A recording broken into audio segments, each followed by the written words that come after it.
10 years ago, people keep asking, is indie game development getting better or just more competitive? I think that question is already outdated, because indie games didn't get harder, they get more honest. In 2025 alone, nearly 20,000 new games launched on Steam. In China, over 1,600 domestic games went online in one single year. That sounds like prosperity, doesn't it? But here is the uncomfortable part. The median revenue for a Chinese indie game on Steam is just over $1,000.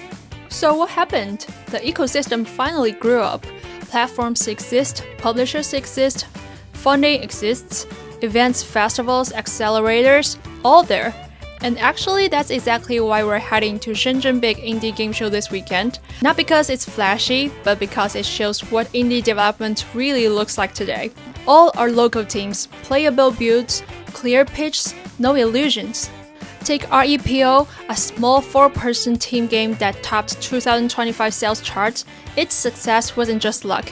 It had clever co-op mechanics, tight loops, and price points that made players bring their friends along. Or Expedition 33, an indie team's $500,000 budget game that sold over 5 million copies. It proved that even without AAA resources, originality, polish, and a strong vision can capture the market.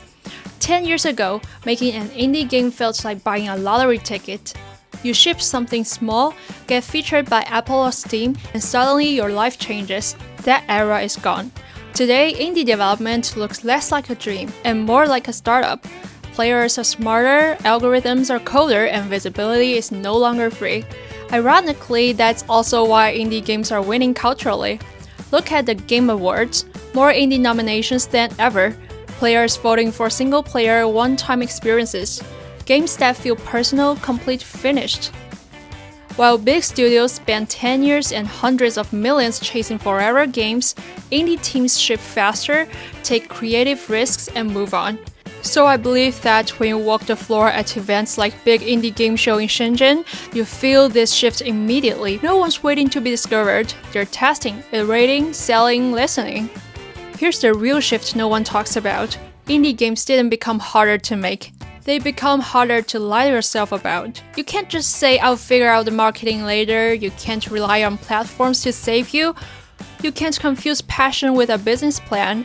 But if you survive that honesty, you gain something powerful: control, ownership, and the ability to say, this game exists because I wanted it to exist. So is this the best era for indie games? Not if you're chasing easy money. But if you're chasing expression, clarity, and real players, this might be the most truthful era indie games have ever had. And honestly, that's exactly why Huqiao will be in Shenzhen.